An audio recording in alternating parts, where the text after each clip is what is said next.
आज हम बात करेंगे जब दो समतल दर्पण थीटा के कोण में झुके हुए हों तो इनके बीच बनने वाले प्रतिबिंब की संख्या कैसे ज्ञात करेंगे। तो जैसे ये समतल दर्पण है और ये भी समतल दर्पण है, ये दोनों के बीच में कोण बन रहा है थीटा, तो इसके बीच प्रतिबिंब कितनी हो, प्रतिबिंब की संख्या कितनी होगी। तो ये जानने के लिए हमें 4 केस बनाने पड़ेंगे। तो चलिए सबसे पहले केस बनाते हैं। कितने केस बन सकते हैं। केस फर्स्ट क्या है।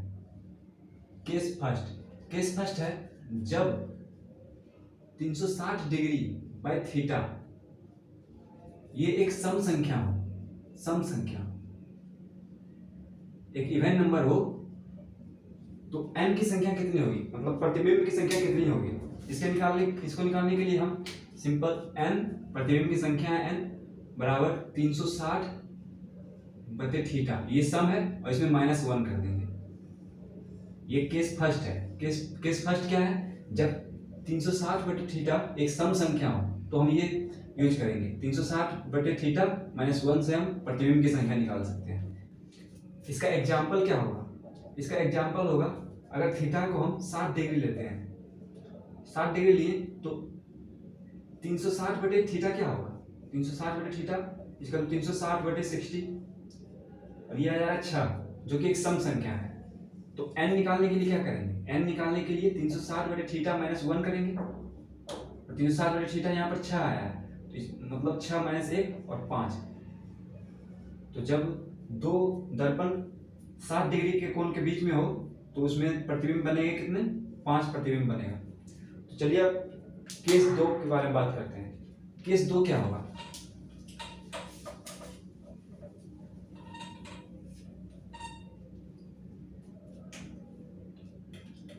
केस 2 है जब 360 बटे थीटा ये एक विषम संख्या हो, 360 बटे थीटा ये विषम संख्या हो तो कौन सा फॉर्मूला यूज करेंगे।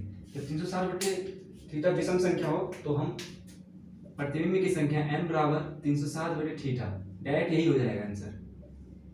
इतना से ही हम निकाल सकते हैं। जैसे एग्जांपल लेते हैं, अगर थीटा को हम 40 डिग्री लेते हैं, मान लीजिए 40 डिग्री पर है, ये दर्पण है समतल दर्पण दोनों, तो 360 बटे थीटा क्या निकलेगा, 360 बटे 40 यानी कि 9 आ रहा है। 9 ये विषम संख्या है, तो विषम संख्या में ही यूज करना है क्या, n बराबर 360 बटे थीटा।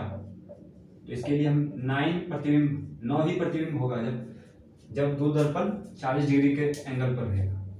तो इसमें भी एक केस है, जैसे अगर हम 40 डिग्री पर, ये दोनों कोण तो है, दर्पण तो है, लेकिन इसमें जो 20 डिग्री मतलब जो मध्य में है, मध्य में कितना होगा 40 डिग्री का हाफ, 20 डिग्री का जो लाइन है, ऑब्जेक्ट इस लाइन पर नहीं होना चाहिए। कोई ऑब्जेक्ट यहाँ पर, यहाँ इस लाइन पर कहीं नहीं होना चाहिए, बाकी इस लाइन के बाद कहीं भी हो सकता है, तो ये काम करेगा। और अगर ये विषम तो हो लेकिन इस लाइन पर हो तो क्या करेंगे, अगर 360 बटे थीटा विषम संख्या है लेकिन ऑब्जेक्ट यहाँ लाइन पर है, जैसे ये 40 डिग्री है और इस लाइन पर ऑब्जेक्ट है, ऑब्जेक्ट यहाँ पर है, यहाँ पर, या ऑब्जेक्ट यहाँ पर है, यहाँ पर ये 20 डिग्री है, इसके मध्य में है, ये मध्य वाले लाइन पर अगर है कहीं भी ऑब्जेक्ट, तो इसमें फॉर्मूला यूज करेंगे n = 360 बटे थीटा -1। ये याद रखना है। सिर्फ विषम हो तो हमें ये सिर्फ ये लगाएंगे 360 बटे थीटा, लेकिन अगर विषम के साथ अगर ऑब्जेक्ट इस लाइन पर हो तो हम -1 करेंगे। अब केस आता है केस थर्ड पर चलते हैं। तो केस थर्ड क्या है, तो केस थर्ड है कि जब 360 बटे थीटा पूर्णांक हो जाए, या कहेंगे भिन्न हो जाए, मतलब 360 बटे थीटा p/q के फॉर्म में आ जाए।